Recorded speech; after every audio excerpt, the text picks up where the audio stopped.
বর্তমানে যে জায়গায় রয়েছে এটা হচ্ছে ডিঙেদাতে, ডিঙেদা বিসিক শিল্পনগরী, যেটাকে অনেকে প্রজেক্ট বলে। জাস্ট প্রজেক্ট বললেই যে কেউ আপনাকে চিনিয়ে দেবে।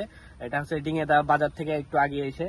আর এই পাশে মানে স্পট গুলো অনেক বেশি সুন্দর আছে, এই কারণে এখানে অনেকজন শুটিং করতে আসে, তার সাথে সাথে ভিডিও করতে আসে। আর জায়গাটা অনেক বেশি নিরিবিলি আছে। এখনো পর্যন্ত যেসব জায়গা রয়েছে প্লট বেশিরভাগ ফাঁকা রয়েছে অথবা বিক্রি হয়ে গিয়েছে, কিনে ফেলেছে, বাট এখানে কোনো রকম বিল্ডিং অথবা শিল্পনগরী কোনো কিছু হয়নি। তো এটা একটা পারফেক্ট প্লেস হতে পারে আপনার যে কোনো সঙ্গী নিয়ে ঘুরে আসার জন্য, এবং তার সাথে সাথে আপনি প্লটও কিনতে পারেন, নিজের থাকার জন্য নিতে পারেন। আবার যদি কোনো রকম ভিডিও শুটিং স্পট চাচ্ছেন সেটাও এক্ষেত্রে অনেক বেশি ভালো হবে। তো এই জায়গাটা আপনারা আসতে পারেন, ঘুরতে পারেন। চুয়াডাঙ্গার ভিতরে আমার মনে হয় যে বিএডিসির পরে এটা মনে হয় মানুষ সবচেয়ে বেশি আসে। বিএডিসি তার সুন্দর আছে, বাট এটাও অনেক সুন্দর আছে, প্লাস নিরিবিলি আছে। বিএডিসিটা বর্তমানে একটু চাষবাস হয় এবং মানুষজন বেশি হয়ে গেছে, বাট এখানে মানুষজন সবসময় মোটামুটি ফাঁকা থাকে। তো আমরা একটু ঘুরে দেখাই যে চারপাশটা আসলে কি রকম। সব প্রায় একই রকম, তারপরে একটু ঘুরে দেখাই।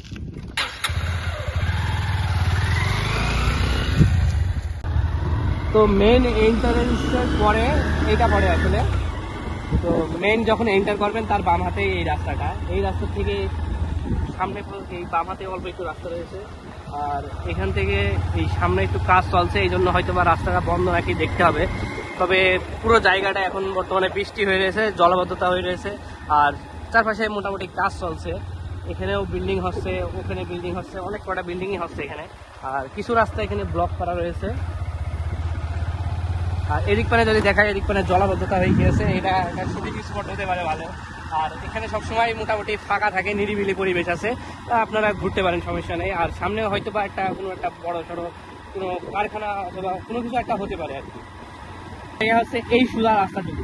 এই সোজা রাস্তাটুকুতে আপনি স্টান্ট ট্রাই করতে পারেন, বাইক রাইডিং অথবা ভিডিও ব্লগিং যে কোনো জিনিসই করতে পারেন। অনেক বেশি ভালো একটা স্পট রয়েছে চুয়াডাঙ্গার ভিতরে। আমার মনে হয় যে এটা একটা নিরিবিলি সুন্দর একটা স্পট। তার সাথে সাথে এখানে আপনি ফটোশ্যুট করতে পারেন, আর ভিডিও তো করতেই পারেন। বিভিন্ন রকম গানের শুটিং অলরেডি হয় এখান থেকে। আর এই শিল্পনগরের ভিতরে একটা পুকুর রয়েছে, সেই পুকুরটা দেখায় বর্তমানে।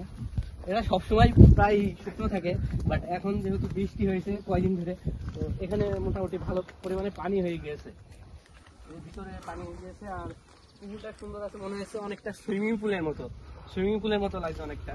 এখানে সিঁড়ি দিয়ে দিয়েছে এবং সবকিছুই ভালো মতো দিয়ে দিয়েছে। পানিটা সবুজ আছে, পানিটা ভালো আছে, মাছ চাষ করার জন্য পারফেক্ট জায়গা একটা। মাছ আছে নাকি জানি না, বাট এখানে বহুত পরিমাণে পোকা রয়েছে ভিতরে। এর ভিতরে দেখেও আসলে পা ডুবানোর ভুল যেন করেন না, ভিতরে অনেক বেশি পোকা রয়েছে, বোঝা যাচ্ছে অনেকটা। আর বিসিক শিল্পনগরীতে যেগুলো থাকে সেগুলো আসলে পরিপূর্ণ আকারে এটা রয়েছে। এখানে বিদ্যুৎ সুবিধা রয়েছে, পানির সুবিধা এবং সবকিছু সুবিধা মোটামুটি এখানে পাওয়া যাচ্ছে। কেউ যদি এখানে থাকতে চায় সে অবশ্যই প্লটটা কিনতে পারে। রাস্তা যেরকম ক্লিয়ার আছে, তার সাথে সাথে প্লেসটা অনেক বেশি সুন্দর আছে। তো চুয়াডাঙ্গার ভিতরে যদি আপনি ঘুরতে চান সেক্ষেত্রে আপনার এই জায়গাটা হতে পারে একটা পারফেক্ট প্লেস। তো এই জায়গাটায় আপনাদেরকে সবাইকে আমন্ত্রণ থাকলেও চুয়াডাঙ্গায় ডিঙেদা বাজারের পরে আপনারা আসতে পারেন।